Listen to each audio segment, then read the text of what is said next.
TVH-Land.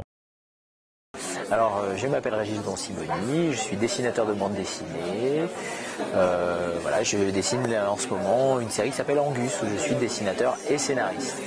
Alors, Angus, c'est assez simple, c'est l'histoire d'un chat qui est le seul de son genre dans une ville qui s'appelle Fantasy Central, et son métier c'est aventurier.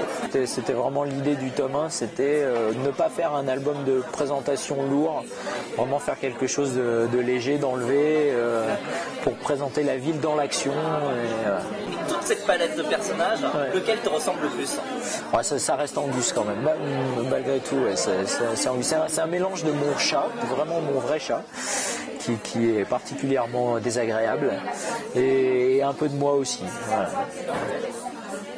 Comme on ne l'appelle pas par son prénom, je me suis dit, quel autre héros que j'aime, que je connais, on n'appelle jamais par son prénom. Et celui qui m'est venu instinctivement, c'est MacGyver. On appelle toujours Mac ou MacGyver, et on l'appelle jamais par son prénom. Et il y a un épisode où on apprend que son prénom c'est Angus. Voilà, donc du coup j'ai appelé mon chat Angus. Alors dans ta BD c'est super drôle, les personnages sont vraiment des cas sociaux quand même, chacun de leur côté. Oui, c'était le but du jeu, c'était vraiment de mettre plein de cas sociaux ensemble et de les faire travailler. Ouais. Parce que le nécromancien qui règle mal l'horaire, c'est quand même, faut quand même le faire. Ah bah dans la précipitation, des fois on fait des conneries. Toi aussi tu es souvent en retard? Non, au contraire, non, je suis pas en retard, mais en même temps pour les méchants, je me suis inspiré de personnes que je connais, que je n'aime pas. Voilà, je tairai les noms pour pas m'attirer d'ennui. Mais du coup, j'ai réglé leur personnalité sur ça, et du coup, ça me permettait d'être assez juste malgré tout sur les bêtises qu'ils font.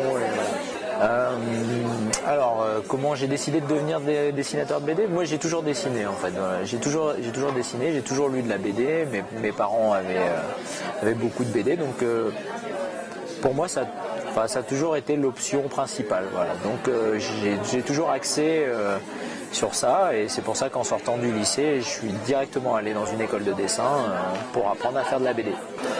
Parle-nous de ton travail avec du coloriste. Alors, donc je travaille avec Johan depuis un moment, parce que déjà sur ma série avant, le Collège Invisible, on travaillait ensemble.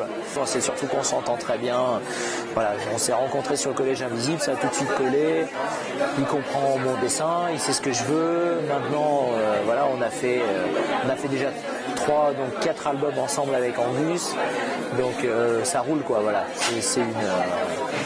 C'est une routine qui fonctionne, qui est en place, on s'entend bien, donc c'est toujours agréable de bosser avec quelqu'un avec qui on s'entend. Voilà.